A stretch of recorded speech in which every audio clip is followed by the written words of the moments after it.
That's a Ferrari. I'm walking around the department store and I bump into Carol Shelby. Boom. So, Carol starts chewing me out. What you doing driving them foreign cars?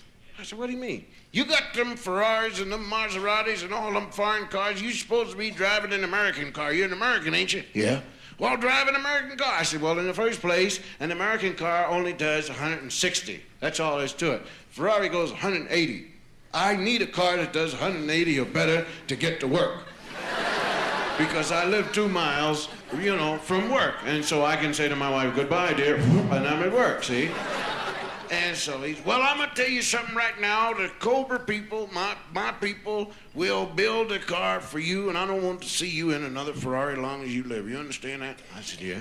I said, how fast is it going to go? It'll do over 200 miles an hour. You're kidding? No, sir, Bob. It'll do over 200 miles an hour because I'm having one built for me, and it's going to have automatic shift. You won't have to worry about no clutch. It's 900 horsepower, 427 cubic inches, and it'll have dual everything.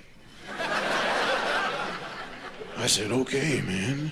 Make that car for me. I'm telling you right now, it's going to have dual superchargers, going to have dual horsepower, going to have dual engines in it, going to have dual wheels, dual steering wheels, dual glove compartment, everything. Damn it, going to be dual. And you and I will just drive down the highway doing over 200 miles an hour and loving it. I said, okay. Now, I'm like a kid, Christmas Eve, waiting for this car. I've got to have this car. Because, to me, it means a lot. It means that I can put down a lot of people. The kids with them Chevys and the big wheels that go all the way around about the size of the airplane wheels. And the kids always driving downhill and everything. And they'll leave me alone now. Hey, you want to drag? No, sir, get away from here. I'll drive by Steve McQueen's house and put him down. Hey, Steve, you don't have this one.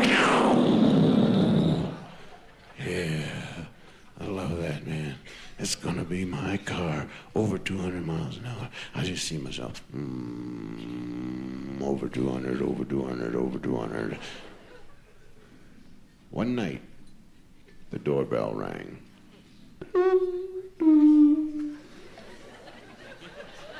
That's my doorbell. My wife had that doorbell put in.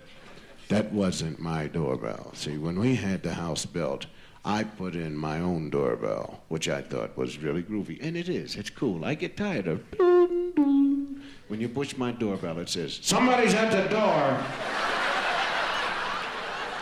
That's very hip to me. I love that, man. And the houseman comes up to me and says, Mr. Cosby's a man out there with the Cobra. What? The Cobra? You're kidding. No, sir. Have him come in. So the guy walks in, and he's all dressed in black. And he's got his name across the thing. That's Bob. How'd you know? Did you meet him before? Met again? Bob, across. And he says, here are the keys to your Cobra, Mr. Cosby. Is it outside? Yes, sir. Oh, man. Give me the keys. And I ran upstairs and I changed clothes, put on my Italian racing shoes, and put on a shirt with an ascot, and I put on my scarf, and it was starched, going straight back. And I had my hair all starched and going straight back. Look out, Snoopy! And I come downstairs, and I go outside, and I look, and there she is, all blue. And it's got chrome pipes coming out of the engine, wrapping all the way around the car, forming into a roll bar. And on the hood, there's a hickey. That's where the superchargers live. Right there in that hickey. And I said, oh man, my car. Oh, and pipes coming out, the exhaust pipes just coming out, shooting out 18, 19 diameter inches, cubic centimeter pipes. Wait till them kids in the Chevy see these pipes. They'll go crazy. They'll say, oh, wow, look at them pipes, man. This guy's got pipes coming out of his car. Oh, wow. And I opened the door, and I got in the car. My car. Oh, I love you, car.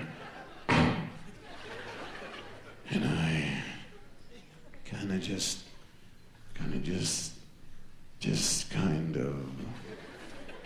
oozed into the seat. My car. And I wrapped both hands around the steering wheel, and I just kind of sat there and went.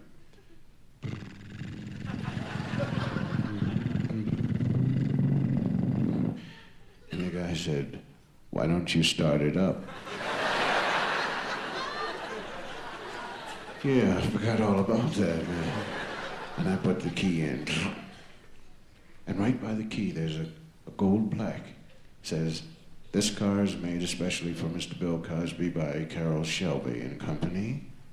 900 horsepower, 427 cubic inch engine, dual superchargers, dual everything, and will do over 200 miles an hour and is faster than anything Steve McQueen owns. And I looked at the speedometer. The speedometer starts at 0, goes all the way up around to 200 mph. And under the 200, there's still more room. And the words, oh, wow. Oh, and there's a fire extinguisher. Now, this is really groovy, man. A fire extinguisher. Now, can you tell me how many cars have a fire extinguisher so that they're driving down the street, man, you see a house on fire, you know, you just jump right out of it. And they said, my goodness, thank you so much. I loved it. And my scarf was just sitting there, straight back, flying in the wind. And I put it in neutral and smiled at the guy. 900 horsepower. Oh, boy. And I started it up.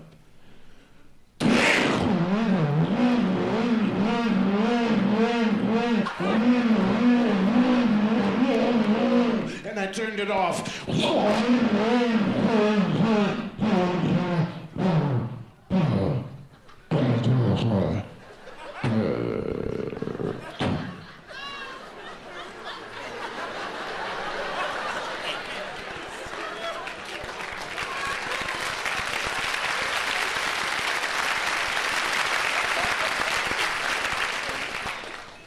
My scarf was limp.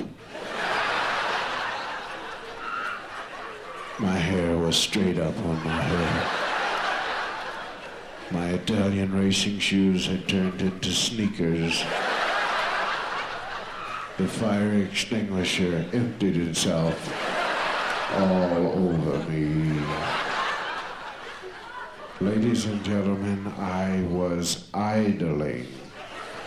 I was idling. The car had not moved.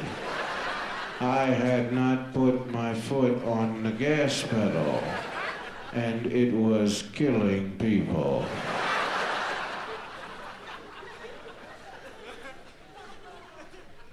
My body says, get out now, or I will not be with you. But the mind and the body do not get along well. And so the mind's ego was at stake here. Manhood. I couldn't let this man know that I was scared to death. I couldn't let him know that I went along with the fire extinguisher.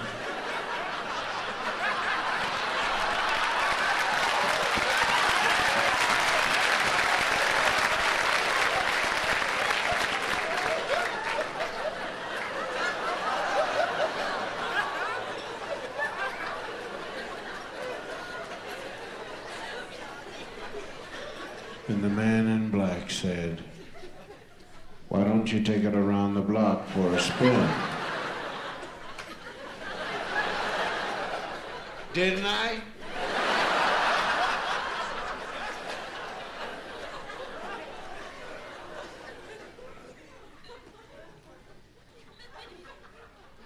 I pulled the emergency brake back as far as it would go.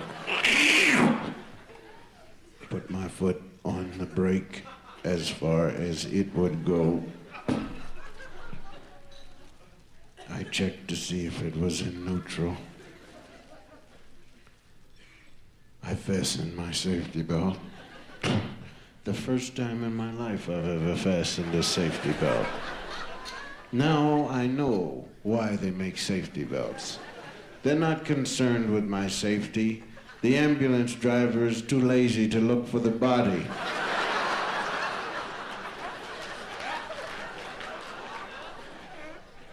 And I started the car because I don't know any other word for it. Up. I put it in drive, emergency brake on, foot brake on. I went around my own tree 3 times. Turned it off. Was still going around the tree.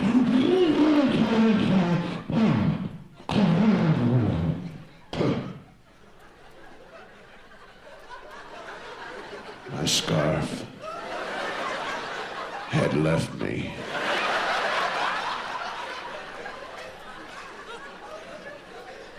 My shoes were run over. Surely goodness and mercy will follow me, because I'm getting the hell out of this car. And I opened the door,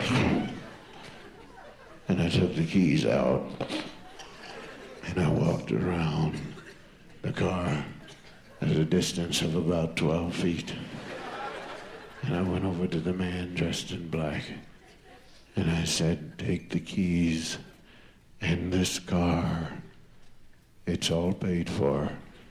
And you give it to George Wallace."